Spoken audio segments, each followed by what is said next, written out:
Welcome back to another episode of the Process and Automation podcast with the Automation Guys. Yeah, we are talking about all things process and automation here, workflow, no code, low code, process mining, business process management, tools, really everything. So if you listen back to all our episodes, you will have lots of content to go through, and we cover pretty much everything. So today we thought we will look sort of at the area of business process management tools and what are the important features to look at and to look out for in these tools. And so it should make your life a bit easier when you currently looking around, purchasing a process automation platform or elements of that, process mining tools, etc. So we'll go through a list of those features, and so you can then pick the best out for what you need. So as you know, most of organizations out there, like yourself, processes are everywhere. We all rely on processes to get work done. Processes are the backbone of success, and if we are not really taking care of these processes, things go wrong. So we know that. So suddenly, if our accounts payable process is not running smooth again, there will be huge backlogs, etc. Suppliers will be unhappy. So that's something to look after a lot. So, and you have to make sure you can develop your processes, automate your processes, optimize your processes, and orchestrate your processes as efficient as possible. So as I mentioned before, we look into these areas of business process management and the tools, and so sort of you can break them down into 4 areas, and the areas are sort of process development, process automation, process optimization, and process orchestration. And so we will look into each of these areas and drill a bit deeper, and we will kick it off. Arno, do you like to start with process development? Yeah, Sasha, that's obviously one of the cornerstones of any sort of BPM undertaking. And again, sort of BPM really is defined as a sort of a people-driven discipline within inside an organization to manage and create and optimize processes. And again, the BPM is our old term, and the ultimate goal of it is really to continually improve business results, business outcomes, and BPM focuses on entire processes rather than sort of individual tasks, and that helps strengthen sort of the performance, KPIs, outcomes, and results, and sort of fewer errors being made in the business, happier customers, and lower costs, and all of those positive benefits. So again, the cornerstone is kind of process development. So you need to be able to create a process within inside a tool that can be sort of adapted and bended as needed, while still kind of maintaining your compliancy guardrails. So you don't want to sort of just allow everybody just to develop everything. And if you want to do that, you need to have a sort of a digital ability and a capability inside that gives you that agility. And we'll often talk about process development, and the IT teams do that for you, and there's lots of demands on them, and it's overwhelming for them. They've only got limited resources. So when you look at a process development tool, especially on the actual capability it provides, it does allow your team and also sort of enable them to, with power and speed, kind of work more efficiently than ever by using built-in features like the low-code development element, and there's a lot of AI-aided development these days as well. The tools that we start to see coming through, where you use a ChatGPT interface, you ask it to build a form, and it does that for you. It asks you to build a process, and it asks you to describe the process. So all of that sort of AI-added developments coming through, and then from the end user experience, so these are kind of the UI UX capabilities. It needs to kind of have a very strong sort of story for that, so that when you create or when you develop a process, it's not just about automating the process, but if you want to build user interfaces that the users actually participate as part of the whole kind of BPM journey, then it needs to look nice, it needs to work well, the user journey needs to be good. People want to come back to it and not complain about ugly buttons or things feeling outdated. And again, so I'll just kind of briefly touch on those three elements again. So again, with low-code development, it's now a mainstream methodology, as you know. It sort of allows you to use a visual interface to draw a workflow diagram, or a visual interface to sort of perhaps create a form or an API connection. So it's just a shift away from high code development, where when you have a low code platform, you could train somebody, either an IT user or a business user, to actually create these processes and develop these processes. And if you have to have collaboration between, let's say, technical users, end users, advanced business users that can create some of these processes. And a lot of these low-code development platforms have got very strong collaboration built inside it. So, you could share ideas, you could share things that you're building, you could rapidly test it. So again, you don't need to understand things like SQL and .NET and Python and all of the scripting. Everything is very visual, drag and drop. A lot of these sort of platforms do have pre-built connectors as well.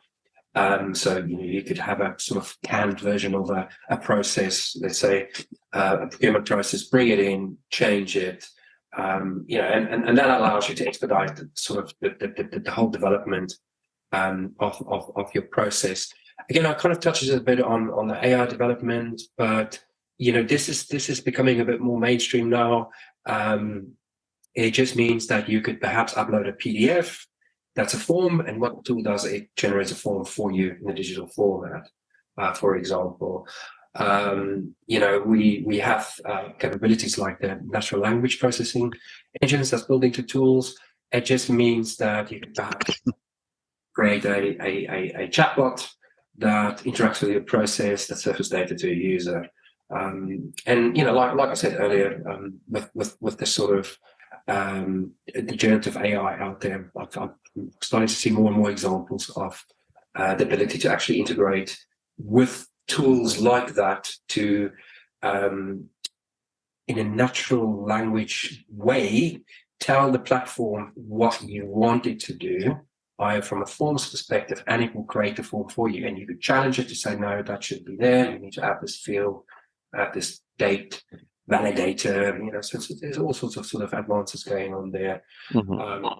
And again, sort of just briefly, and I'll give you a chance again to speak, but we ultimately, when we develop or engage in process development, we are ultimately going to create a user interface, and we want to make sure that that experience that either the end users or your customer is going to have when they interact with your process is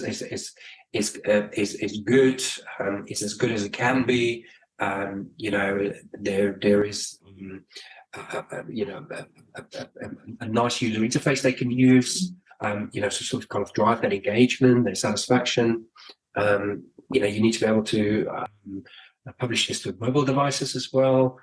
So all of these cross-platform functionalities should be with inside your the thinking when you do process development. And fortunately enough, a lot of the local platforms do actually provide you with these capabilities natively. So if you build a form and you flick mobile view, it will give you a layout of roughly how that would look in mobile, and you can sort of amend that and change and tweak that sort of in real time before you publish it.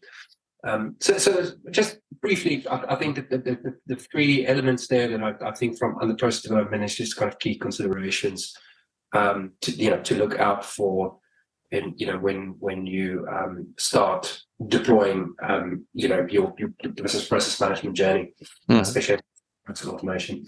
Yeah, that's cool.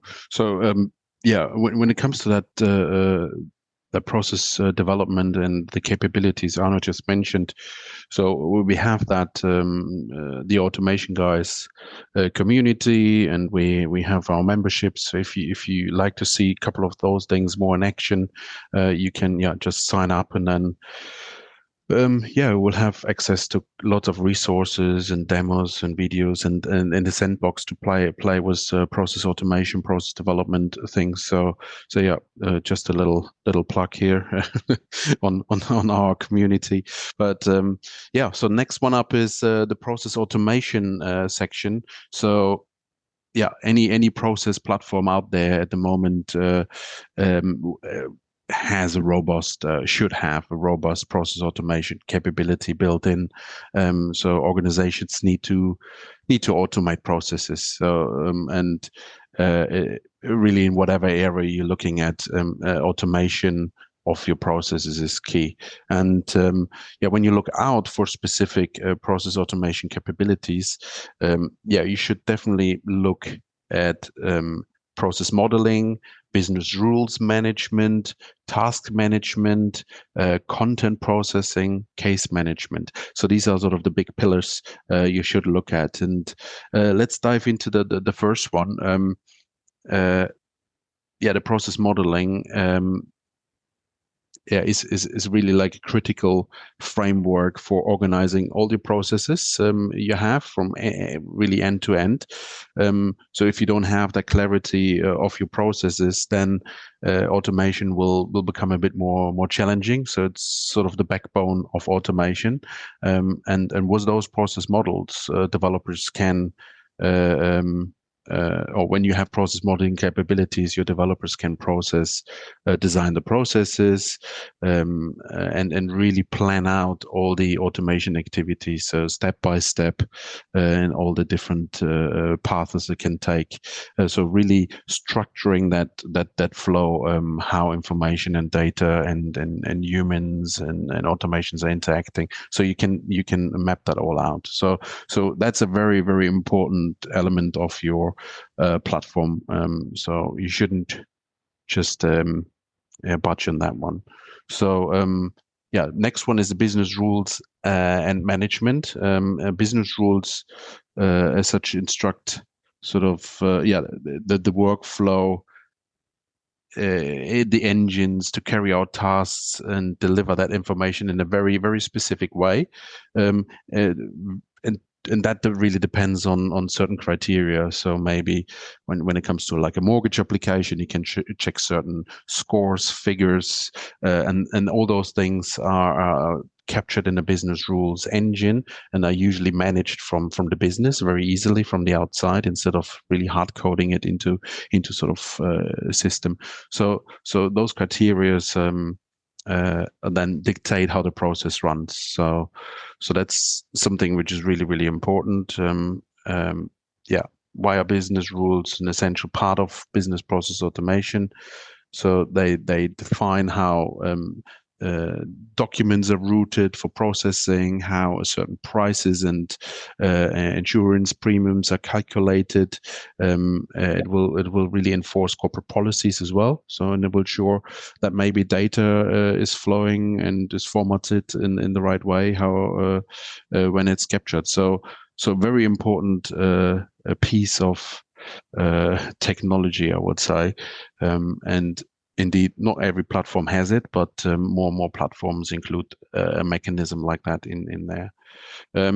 Task management, of course, in task management that integrates with robotic process automation and people. So that's where it's important. So you can either offload, not offload, but get tasks completed by an employee, or if that is a task of more of a repetitive nature, or maybe employees are not available, it can be performed by a robotic workforce instead, or maybe even in parallel. So that task management, is very, very crucial when it comes to automating end-to-end processes.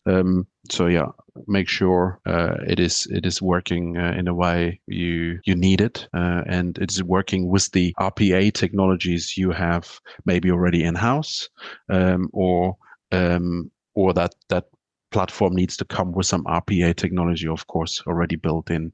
So, but both options are available, and yeah, you definitely need to look out for that. That all works very nicely in combination with what you want to achieve. Yeah, that's all very, very good points. And of course, when we then look at I guess the next area is all about process optimization. And when you look at BPM, it is really adopting a mindset of continuous improvement. And with all the technology out there, the automation platforms, this sort of technical evolution over the last couple of years have really made it possible to improve processes really fast.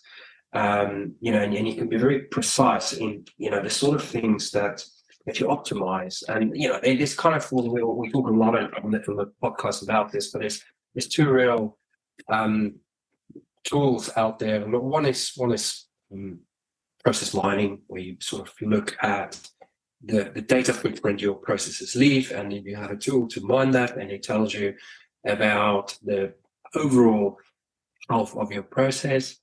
And then there's also kind of like process monitoring, which includes sort of health checks on that. And this includes things like where you could ensure that the processes that you have optimized are performing the way they should do. They kind of inside the KPIs that you've defined. So again, if we look at the sort of process mining capability, like I mentioned, you generate a lot of data within inside your business, and all of your applications collectively, creates this data set. And if you take that and you could mine that, that allows you the ability to identify the bottlenecks and where you see non-conformities, and that could really help you with root cause analysis. That would otherwise, if you don't do it, it would be have an inhibiting effect on your digital transformation goals. So the sort of conventional approach is to sort of do a lot of stakeholder research, end user research, speaking about their processes and how optimized and how effective they are. But with process mining, you sort of just point the tool at the data, and it's going to tell you which areas should be streamlined, where are the bottlenecks, that's within inside your process itself. And again, if we look at sort of process monitoring, that's another important optimization aspect to look out for. And then that's done by sort of health checks. And with inside these tools, it will help developers to sort of to monitor the health of processes that's busy executing, and how well they're performing. Are they sort of with inside the KPIs? And that will provide you with a sort of a bit of a dashboard with an early warning system to say, these processes are not performing well, or they are broken. And it helps you sort of navigate that and get to the process and the root cause of it, to fix them. And I just kind of want to add sort of task mining as well to this. So task mining is another way that you could deploy that to optimize your process. So what that means is that if you have a version of your process that's running and you are continuously monitoring it, and you are looking at what people are doing, interaction with it, you can also capture keystrokes, and that keystrokes is just an additional dimension that you can then use to look at the sort of things people are interacting or providing the process as inputs, interacting with it. And that just gives you another kind of dimension to look and say, well, if we have to optimize this further, what other elements can we kind of go after to fulfill our optimization goals? That's great. Yeah, and all this information which is actually captured while process mining is happening or task mining is happening, that's so important for also looking at the next important part here, the process orchestration, because there it's all about how processes are flowing end to end, and you're orchestrating it with some other systems. So yeah, so very important area, and it's our final area of today where we look at. So enterprise data, system integrations, and governance when it comes to process is extremely important. So yeah, we look into these three areas here in this section. So we know processes require data, and if you want to have really strong processes, they need more data, and data what is really that is accessible and properly synchronized across that organization you at. So so you have to look out for platform that can deal with data in a really good way, has really strong data management capabilities, so you can then integrate that data from all the sources into your processes. So, with that information, you can then later on, you unify that data, and you can run your processes as efficient as possible. So it's the same what we had very early on when we had RPA. So because RPA is all about uh, performing a human task, but if the data is not clear, maybe from documents, information is not captured, so then the robot and the RPA technology can't really perform that well. So we have to make sure we get that data clean, accessible, to get the best results. And instead of migrating data in one big massive database, it really makes sense to really get that from all the different areas where it resides. It's absolutely fine to have lots of data in SAP. We don't want to replace SAP with a process implementation or process application. We just want to get access to the data. We want to get access to all sorts of systems you have to allow that process flow as best as possible end to end. So yeah, and that brings me to system integrations. All these systems out there, some of the legacy systems not that good, have APIs, but if you have an API, you can interact with systems in a really good way, structured. You can put data into your systems. You can pull data out of your systems, and that allows you to orchestrate processes even more.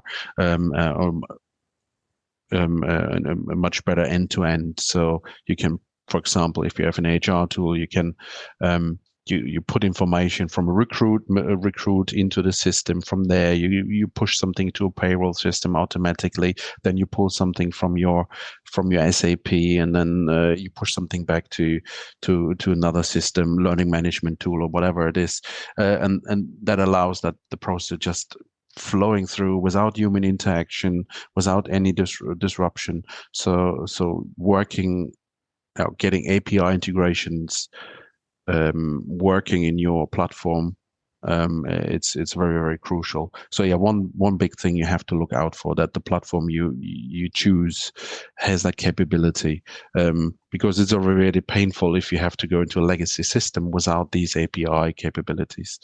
Then you have to fiddle around, and you always find a way, but yeah, API is the word here. Yeah, the next one is the governance.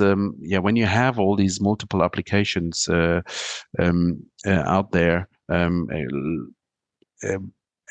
lots of different users are using it, you want to ensure that that IT remains in control. So if you have lots of people developing processes, now with the citizen developers, we encourage everyone to develop applications, right? So was a local platform, that is obviously possible, more possible. So but that control needs to remain within IT or in another sort of group within the business to to guide everyone what is allowed, what's not allowed, security elements, access to data. All that has to be sort of controlled a little bit. Otherwise, we are in the wild, wild west, and things are implemented maybe through different channels, different APIs. That will be very chaotic after time. So that governance is very important, and you need to have a platform which can help you with that. So DevOps comes to mind as well to make sure whatever is developed is deployed into all the systems in a good way. So best practices, monitoring, deployment, testing, all these things are very important here. And find a platform which is supporting you also in those areas, because there are lots of systems and platforms out there. They leave you hanging after you have developed your solution, and you have to put a lot of effort in to get it live. So but for all of these areas, there are platforms out there, plenty. And at the Automation Guys, we will talk about lots of platforms and things. And just sign up to our community. We will share lots of information further down the line as well. So nearly 100 episodes in, so we have shared a lot of information. So it's lots of stuff to gain from joining our community. As always, reach out to us if you have more questions, if you have feedback, if you like to know more about specific things. Just get in touch and visit us at theautomationguys.net. And we will be back with another episode very soon, as always. And until then, let's automate it.